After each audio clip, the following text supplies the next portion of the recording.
Hey, how are you doing today? I'm all right. I'm great. Good Stressed? to be here. Tired? Excited? Well, a little bit of everything. A little bit of everything. Yeah. Okay, it's nice to have you in the studio. How are you doing? I'm okay. I'm okay. Are you okay? I'm doing amazing. I'm So doing this great. is the hey Mike, hey Mike Afolarin, iFashion. It's not iFashion. It is.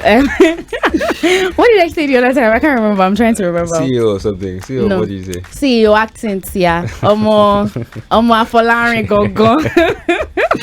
Hey Alright. Jago. This remix that you are trying to do. It's lyrics. Yes. You like it? It's going. Don't It's worry. going. Okay, so let's dive straight into it. How are you generally? I'm great. I'm doing well. I'm excited to be here. Okay. Yeah. So how has acting impacted on your life? It's for me. It's an outlet to just be creative and explore different stories and different lives and whatnot. Okay, so now that you mentioned creativity, yeah, it takes me back to your uni years. Right. You've always been a creative. You've liked creative things. You've always had the creative energy, Right. according to you. Yeah. But you studied economics. Mm-hmm. So how do you then transition into creativity, like especially acting?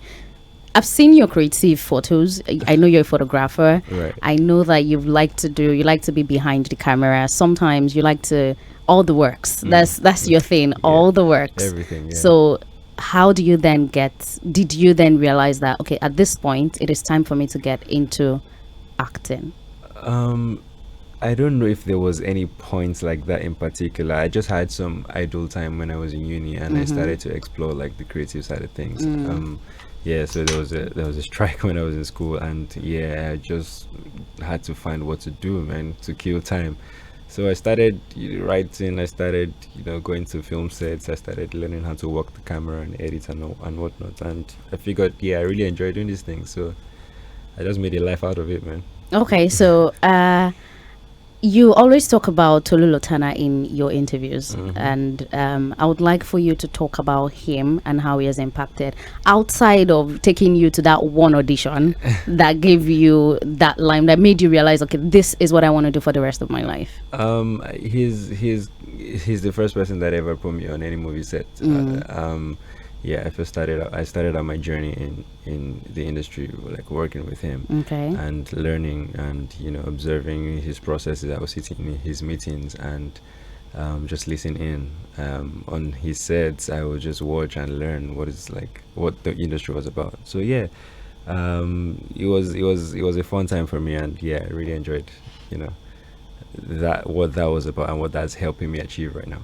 You must be so tired of talking about Far From Home. So we are not going to talk about Far From Home. Okay. So what we're going to talk about instead is after getting that big break. A lot of people say Far From Home is your big break. But from your reaction sometimes, it doesn't seem like it is your big break. Right. So I want you to tell me what your big break is. No, Far From Home was a very significant point in my life. I'm not gonna lie, it was huge. I didn't expect it to be that huge, but I'm like, I don't really want to say that. I mean, who knows what it could be, a bigger break, if that's it. And I'm really looking forward to that, to be honest, because I don't think that's the end of the story. Yeah, it definitely would not be at the end of the story, but after Far From Home, you've done other films. You were in Watangari.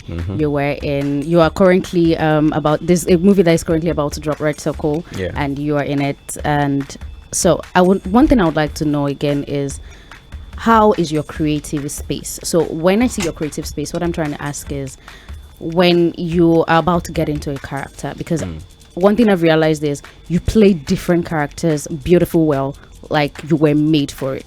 Thank you. It is amazing to see you get into a character of a young boy, and then see you get into the character of a lover boy, and then see you get into the character of a struggling boy.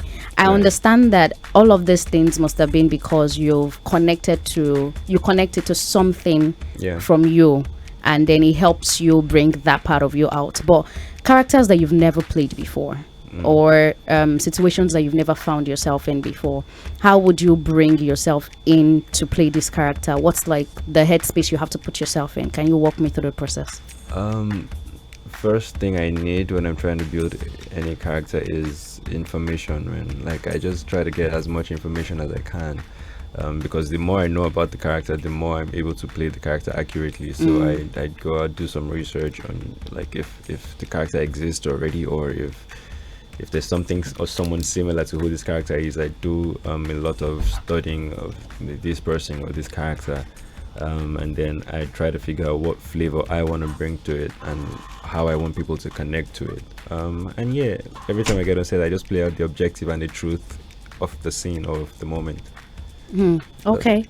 Okay, so you just play the objective of whatever thing it is that you decide to bring into the character. Now, you have 3 other siblings. Is there any one of your siblings that wants to be like you, that have said to you, Uncle Mike, I would like to be like you when I grow up? Uncle Mike, I want to do something in the industry. I want to be better in the industry. Can you tell me about your siblings? Let me see. I don't think any of them wants to be in this in this business just yet. I mean, because they've seen me work. They've seen what it is that I do and like how hectic it is sometimes. My brother is in tech already, so I don't think he's really interested in this. My first sister is in like the medical line, and yeah, she's trying to advance herself in that direction. So I don't think. My youngest is still in school. So she's that's the one I'm talking about. Oh, that's the one you're talking about. Did she tell you? Did she put you onto this? No, she didn't. But you asking that question now makes me realize that okay, maybe she wants to. Maybe it's possible. I don't know. We've not had that conversation, to be honest. Oh really? We haven't. Okay. Yeah. Okay, so let's talk about photography. What made you feel like photography is it? I get that it's a hobby. Yeah. I don't know. It's just something I kill time with, to be honest, that has now grown into like a business of its own. Yeah, I get a lot of bookings for photography now, and I can't even like match up because I'm out here busy doing other things. You get because it's one thing to take the pictures, is another thing to find time to edit as well. So yes, it's pretty much time consuming sometimes, but I enjoy it absolutely. Once I get like a free time, I have a session with someone that is available. Okay, a lot of people say that in your pictures, in your images, in your photographs, that you look like you have a mean face, that you're definitely going to be an extrovert, you're going to be talking, you don't sound like that right now, so I want you to tell me about you. Well, I don't look like a mean person. I don't know what you're talking about. You have a great smile, but it doesn't mean that when you stop smiling, you don't look like I should run the other way. Do I look like that? Does he not? Are you saying I look like that? Does he not? Yeah, he does. Nah, you're just agreeing with her at this point, because like she's not just agreeing with just me. Agree with her. That's it. Don't worry, it's fine. But yeah, I don't know. I'm a chill person. I'm mostly calm all the time. Introvert or extrovert? I would say I'm an introverted person. Yeah. You're an introverted person. Yeah, I'm not. So tell me about your day. Just a random day at home. Random day at home. Yeah, walk me through your random day. Get up in the morning. I head to the gym. I like 2 hours workout. You see that gym? Yeah. You see that Amy Omolile, that video that you did with Tom Bakari, and you say you're not a mean person. I'm not a mean person. That wasn't a mean expression. I was just like Omolile expression, zoning in and focusing on the workout. You know, that was the vibe. But okay. Yeah, I'm not a mean person. Please. And then come back from the gym and have like breakfast, maybe a nap, and then wake up to do some work, and then maybe play video games much later in the day. Okay, so if acting, and so what I've realized is you do acting, you do photography, and you talk about the business side of both. Yeah, a lot. So do you see yourself becoming more transitioning more into the business side rather than being in the limelight? That's a great question, because I've thought about it, and I've had conversations about this like more in recent times.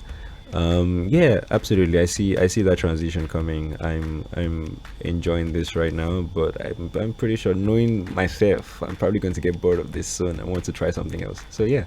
So you're going to be transitioning into the business side of it. Absolutely. Yeah. Okay, I so see that happening. You talk about the industry and how the industry is not really paying actors their worth at the moment. We know you like money. Everybody likes money at this point. But at the same time, do you think that you are being paid your worth in the industry at the moment? Yeah, no, nobody's being paid their worth right now. Like nobody's being paid their worth. The work that comes with this per project is enormous, and it is on either side of the table, to be honest, like for people in front of the cameras, for people behind the cameras. So yeah, the industry is at the point where it's growing, and we're trying to do better stuff and do greater stuff. But yeah, I feel like if we get the right investments into the industry, then people should really be paid more. Okay. Yeah. So since a lot of actors are now becoming producers and are getting paid their worth by themselves, getting the money directly from the viewers and everybody, do you see yourself doing that? To be honest, I don't believe that every actor should produce, man.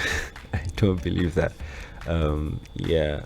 But I mean, that's where the industry is going, and I'm not against it. I'm just. Would you be producing? I don't know. Maybe I can't say never. But yeah, because I have plans to tell my own stories, and yeah, definitely. But I just don't know what capacity I would be, involved with the projects. But yeah, I think it would help if some of these producers or some of these actors that are going on to become producers kind of fix the system, that has turned them into that. Like, because if you just go into the system and become the exact thing that made you go into the system, then like we're just in an endless circle. If you get what I mean. Yes, I do. So if you as an actor have seen how the industry is not being kind to actors, and then you become a producer and you become the exact same thing that you did not like when you were an actor, then it's just an endless cycle, and everybody's going to just be here, man. Okay. Yep. So let's go back to acting. What's the most challenging role that you've ever played? The most challenging role that I've ever played. That's a tough one, because like every of the characters that I've played, they've been very hectic. They pushed you to. They've stressed my life. Yeah, because I mean, Shia Billy he went through a lot. He went through a lot of emotions, mentally and physically. Oyemeko in House of God as well. He was stressed. So yeah, I would say maybe those two. But yeah, there's been other characters that I've played even for longer. I played Kinto on Africa Magic Brethren for a while, and that gave me some level of stress as well, because like committing to that one character for that length of time, it's quite stressful. But yeah. Okay, so what's the most interesting character that you've played? Why I say interesting character is a character that you've looked forward to playing. It didn't really stress you mentally, even though every acting gig comes with its own stress. So what is the most interesting character that you really enjoyed playing? That would be King Kato. Yeah, I totally enjoyed. I enjoyed playing that guy. You had fun. Yeah, I had fun doing that. Okay. So, do you think people calling you the Ashake of the acting industry is fit? I don't know, but yeah, I mean, it sounds cool. Ashake is cool, and I love Ashake. I love his music. So yeah, that's a great comparison. That's a nice one, I guess. Yeah. All right, let's play a quick game.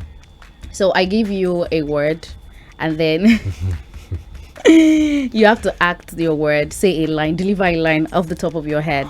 Yes, off the top of your head. That is too much pressure, please. It's not too much pressure. I do well with scripts and whatnot. But you're an actor. Yeah, I mean, improv with scripts. Let's play improv now. I don't like improv. Yeah, let's go. Okay, so I give you a word. You give me a line, deliver it with line. Then I give you the cue for how I want you to deliver it. Yeah, so it's like giving you a script, but not necessarily giving you a script. Let's try one out. Okay, so you have jollof. You have to say hate, dislike, jollof. But hate, dislike, but then there is hidden love, a forbidden love kind of thing. So yeah. Okay. Jollof. jollof. Jollof. So I'm just supposed to say it. No, you're not just supposed to say jollof. You're just like deliver a line. I should say something. Yes, that has jollof in it. That has jollof in it. Yeah. Okay. I'm just going to be honest. I don't know what people see in jollof, but I really can't stand it. I hate it. Well, only on like Sunday afternoons when he has turkey in it. So. Okay, yeah, that was fine. You have betrayal. Okay. I need you to give me old Nollywood. Okay, old Nollywood. Betrayal. Like Ramsey Noah kind of thing.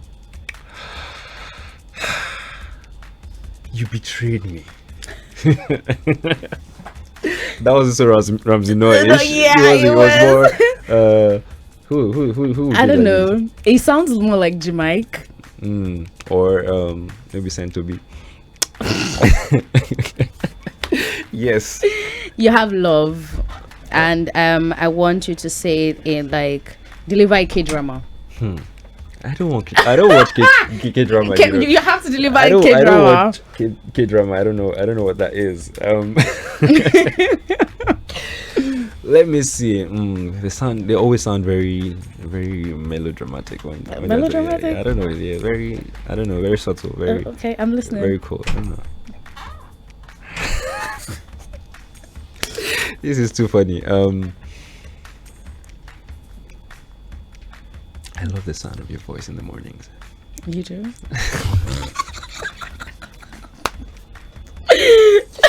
You just went into that scene already. I love it. You're in character, yeah. Yeah, I have to know. That's the way to go. Okay, so final one, you have traffic. You have to say it like you're on death's bed. Lagos traffic got me here. Eh? Lagos traffic put me in my deathbed. Lagos traffic is about to You sound like something else that to an early grave, because Lagos traffic, oh god, I experienced a bit of it coming here, so yes. That one went straight to the heart. No, I promise you sounded like it was something else you were talking about. What? What was I talking about? I don't know. Tell me now. Okay. Use your words. No, you have a mic. Use it. Tell the world what you're thinking. Yeah, I'm talking about you, Mike Afolarin. Okay, right, I'm talking about you. I'm talking about your acting. I'm talking about your business. Thank I'm you talking very about much. what you do. We'll stick with that. Okay, so what is that one thing that you want to say to your fans out there? I don't know. Thank you for supporting me. Thank you for connecting with my art. Thank you for rooting for me. Thank you for just being there and for engaging with my crazy creative ideas. Thank you so much. Thank you. I love you. That's it. Okay, so one final fun question. You have no limits. Tell me how you'll spend one day without your phone, without internet. Just a day. You can travel anywhere. Yeah. You can go with anybody. You can do anything. Literally anything. Are you scared of heights? No, I'm not. You don't look like it. I'm not scared of heights. I love heights. Yeah. Why do you sound like I hate it? Sorry? Why are you hating? I'm not hating. Okay, please, I love heights. I don't know. It will probably be me on the beach somewhere by myself or with enough food. You like food? What's your favorite food? I don't actually like food. That's the crazy part. But like my favorite food right now would be, I don't know, maybe fried yam and egg sauce or pounded yam and egusi. Okay, so you have pounded yam and egusi, you have fried yam and egg sauce on the beach, okay? And, cold water and cold juice. And that's it? Yeah, that's it. The whole day? Yeah. By the beach? I enjoy my company. Your last day on earth? Good music as well, yeah. Add some Your good last music. day on earth? What? Yeah. What? Your last day on earth? What? Do you want to come with me? No. Okay. Well.